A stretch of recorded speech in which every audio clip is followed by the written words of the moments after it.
Chapter 6. Carl looked through the window and watched the cars arrive at the airport building. There were a lot of cars now and a lot of lights in the building. Inside the plane it was hot and quiet. There was nothing to do. He remembered other times when he had been in a plane at night with his wife and daughter. That had been fun, because they were excited and going on holiday. His daughter had always asked lots of questions in the plane. Now no one said anything at all. Carl sat and thought, and felt his face becoming wet with sweat. "Your passports, please." "What?" He turned suddenly. One of the hijackers, a young man in a black shirt, was just behind them. He had a bag in his hand, and he was taking everyone's passports and putting them in it. "Why—" "Be quiet," Harold whispered. "Let me talk, sir. Remember?"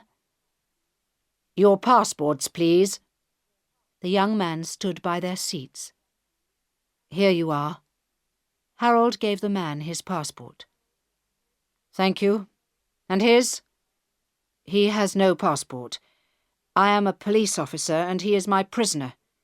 I am taking him to prison in my country." "I see." The young man looked at them both in surprise. "Stand up, you." Carl stood up, and the young man searched his pockets, but he found nothing. He told Carl to sit down. Then he opened Harold's passport and looked inside. "Police pig," he said. "Now you are our prisoner." Then he hit Harold in the face, looked at Carl, and laughed. "And perhaps we will set him free." Harold said nothing. The hijacker was about the same age as him, but not so big. The young hijacker laughed again and moved on to the next seat. "Thank you, Harold," Carl whispered when the man was at the front of the plane. "That was very brave, but I won't let you die for me, you know." "Be quiet, sir. Something's happening," Harold whispered back. Carl looked up. Another hijacker was standing in the door of the captain's cabin. He was talking to the other two. He was a big, strong man with a black beard. He looked angry and waved his arms. Carl listened carefully. He could hear one or two words, but not many. Nothing at all. Stupid woman. She needs time, she says." All the hijackers were angry now. They looked at the passports and then started to walk down the aisle, pointing their guns at the passengers. Harold sat very still in his seat. "Don't look at them, Carl," he whispered. "Sit very still and don't look at them." Suddenly, the big hijacker pulled a passenger out of his seat. The passenger was a short, fat man in a grey suit. He shouted angrily in a voice that sounded American, but the hijacker hit him and then pushed him to the front of the plane with his machine gun. "Turn towards the door," he shouted. "Put your hands on the door, above your head. Higher!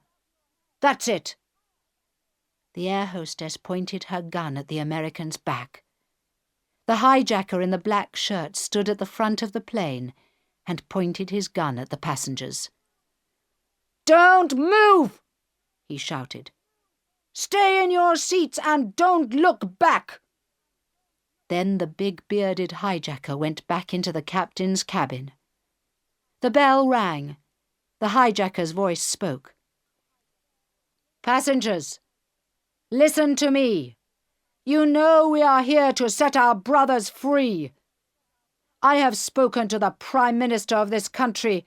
I told her she must bring our brothers here by 2 o'clock. That is plenty of time because the prison is only 10 kilometers from here. She says she needs more time, but we know she is lying. We have no time. The passenger at the front of the plane is an American spy who lives in our country. All Americans who live in our country are spies. If our brothers are not here at 2 o'clock, he will die. If you try to help him, you will die too." "Jesus," Carl said quietly. He looked at his watch. The time was 1:50 a.m. He looked out of the window across the rainy tarmac to the airport building. In one of those rooms was the Prime Minister. What would she do? What could she do? "Come on, honey," he said softly. "Start thinking. Think fast, honey, and think hard."